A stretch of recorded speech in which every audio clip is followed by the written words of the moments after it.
Hello दोस्तों, स्वागत है आप सभी का उत्कर्ष के नर्सिंग एंट्रेंस एग्जाम के इस ऑनलाइन प्लेटफॉर्म पर, जहां पर मैं डॉक्टर हिमांशु आप सभी का तहे दिल से स्वागत करता हूं और आशा करता हूं कि आप सभी लोग स्वस्थ होंगे, मस्त होंगे और बच्चों 2025 के अपने नर्सिंग एंट्रेंस एग्जाम्स की तैयारी को बहुत ही शानदार तरीके से कर रहे होंगे।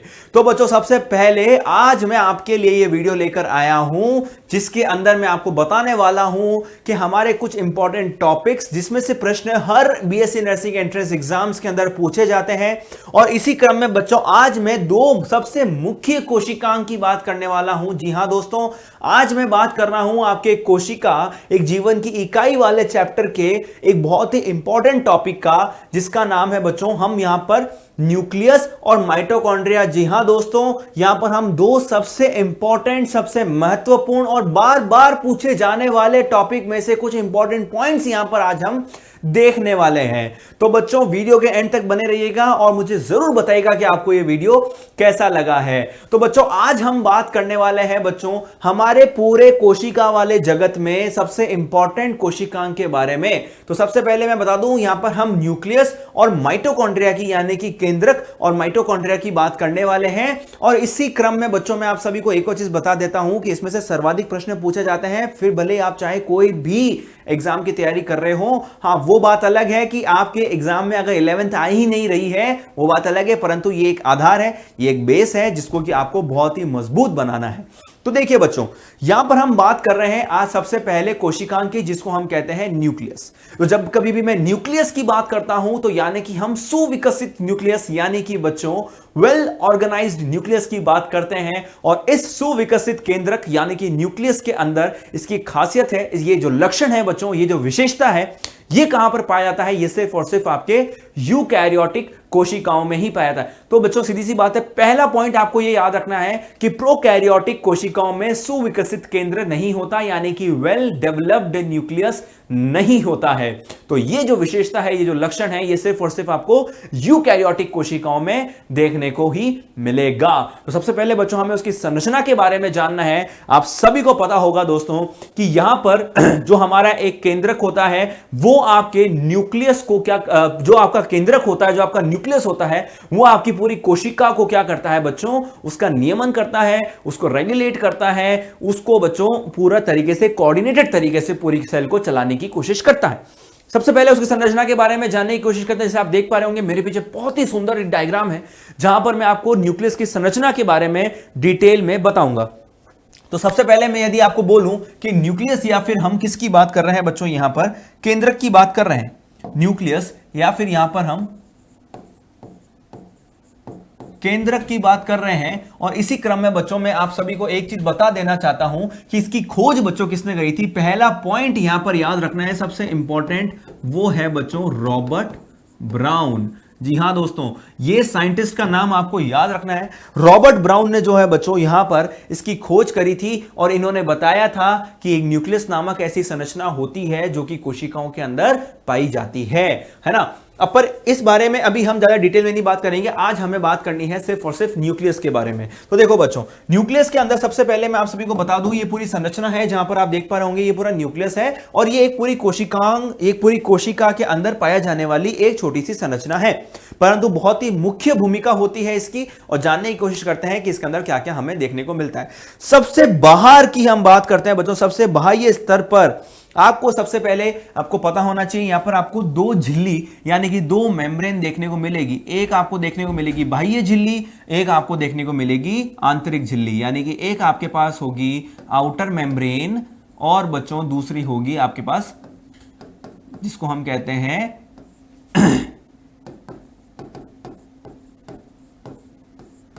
है ना, दूसरी होगी बच्चों आंतरिक झिल्ली जिसको हम कहते हैं बच्चों इनर मेम्ब्रेन। तो एक हो गई आपके पास आउटर और एक हो गई इनर, ये हो गई इनर मेम्ब्रेन और बच्चों ये हो गई बच्चों आंतरिक झिल्ली। ठीक है बेटा, तो इससे हमें एक चीज क्लियर हो गई, चूंकि इसके पास दो मेम्ब्रेन है यानी कि इसके पास दो झिल्लियां हैं, तो इसको हम क्या कह सकते हैं बच्चों? द्विझिल्ली युक्त कोशिकांग कह सकते हैं। पहली चीज तो हमें क्लियर हो गई। अब यदि आप देख पा रहे होंगे तो यहां पर बीच बीच में कहीं कहीं पर कुछ छिद्र है, यानी कि पोर्स हैं। इसको हम क्या कहते हैं बच्चों? न्यूक्लियर पोर्स कहते हैं। देखो बच्चों, ये यहां पर कुछ छिद्र है, यहां पर क्या है बच्चों? न्यूक्लियर पोर हैं। तो सर इनका काम क्या है सर? सर बाह्य झिल्ली, आंतरिक झिल्ली, न्यूक्लियर पोर, इनका कार्य क्या है सर? देखो, बाह्य झिल्ली क्या होती है आप सभी को पता होगा, द्विझिल्ली के जो हमेशा अलग अलग कार्य होते हैं, है ना। तो झिल्ली का सबसे प्राथमिक कार्य होता है क्या? कि आपका जो पूरा न्यूक्लियस है ना, जो पूरा आनुवांशिक पदार्थ है जो आपके न्यूक्लियस के अंदर पाया जाता है, उसको व्यवस्थित रखना, अपने स्थान पर रखना। क्योंकि जब हम प्रोकैरियोटिक की बात करते हैं तो प्रोकैरियोटिक का जो आपका न्यूक्लियस होता है वहां पर तो उपस्थिति नहीं है, तो वहां पर कोई भी प्रकार की आपकी न्यूक्लियर मेम्ब्रेन ही नहीं है, यानी कि कोई केंद्रक झिल्ली ही नहीं है। जब केंद्रक झिल्ली ही नहीं है तो बच्चों सीधी सी बात है, जब वहां झिल्ली ही नहीं होगी तो बच्चों आपका जो आनुवांशिक पदार्थ है वो तो इसी प्रकार से कोशिका द्रव्य में फैला हुआ होगा। परंतु यहां पर केंद्रक झिल्ली होने के कारण जो आनुवांशिक पदार्थ है वो झिल्ली के अंदर ही व्यवस्थित होता है, आपके साइटोप्लाज्म में यानी कि कोशिका द्रव्य में फैला हुआ नहीं होता है ना। तो ये इसका कार्य हो गया। उसके बाद बच्चों हम बात करते हैं न्यूक्लियर पोर की, यानी कि बच्चों केंद्रक छिद्र की।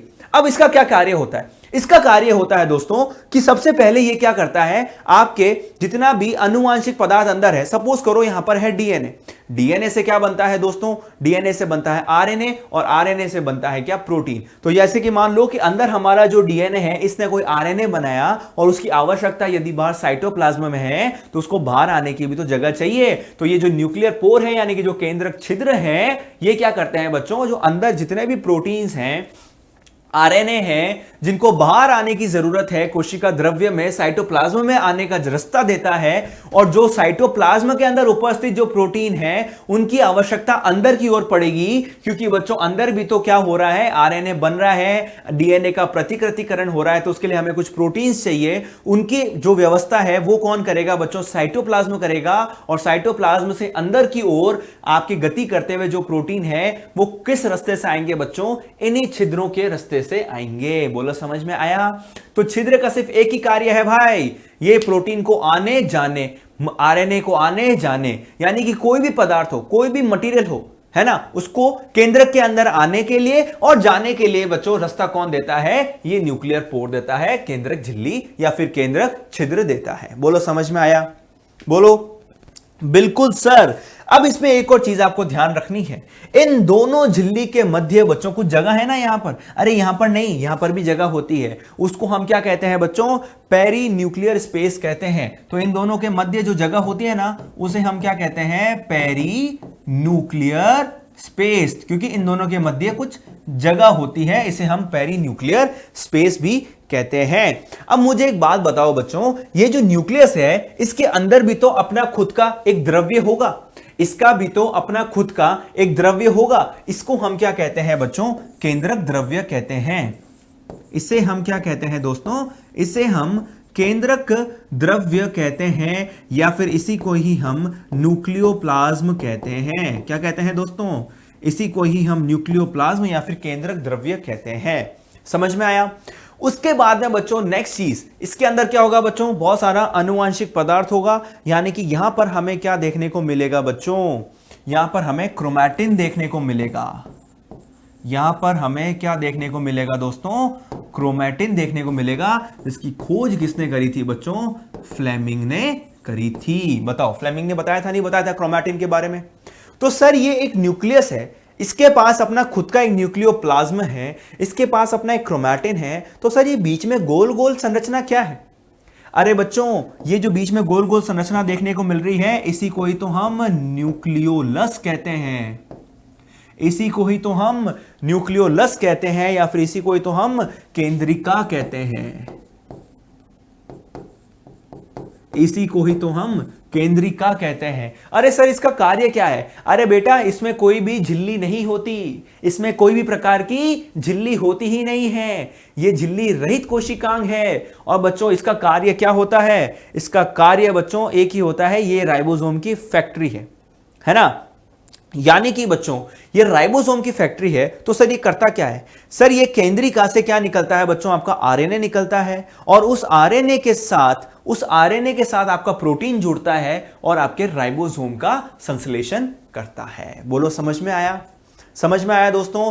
तो कुछ इंपॉर्टेंट संरचनाएं हमने पूरे न्यूक्लियस के अंदर देखी। क्या कि इसके अंदर दो झिल्ली होती है, एक आपके आउटर मेम्ब्रेन होती है, एक इनर मेम्ब्रेन होती है, बाह्य झिल्ली, आंतरिक झिल्ली। उन दोनों के मध्य एक स्पेस होता है जिसको हम पेरीन्यूक्लियर स्पेस कहते हैं।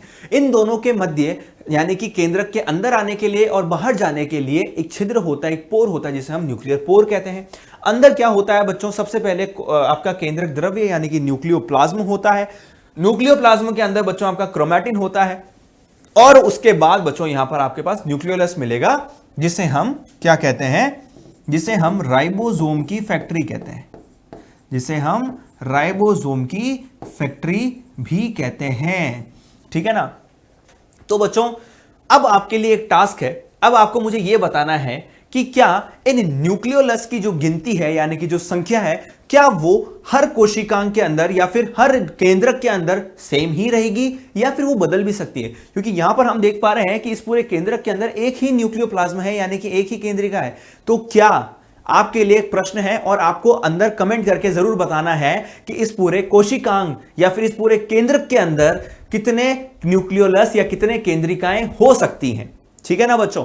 आपके एक न्यूक्लियोलस के आपके एक न्यूक्लियस के अंदर, एक केंद्रक के अंदर यानी कि एक न्यूक्लियस के अंदर कितने जो है न्यूक्लियोलस या फिर कितनी केंद्रिकाएं हो सकती है। तो बच्चों आज के इस वीडियो में यदि आपको वीडियो अच्छा लगा हो तो प्लीज लाइक कीजिएगा और बच्चों चैनल को सब्सक्राइब कर लीजिएगा यदि आपको इसी प्रकार से शॉर्ट में सारे जो है इंपॉर्टेंट टॉपिक्स के बारे में रिवाइज करना होगा। इसी श्रृंखला में हम आगे अब माइटोकॉन्ड्रिया के बारे में बात करेंगे और वो नेक्स्ट वीडियो में मैं आपको माइटोकॉन्ड्रिया के बारे में भी बताऊंगा।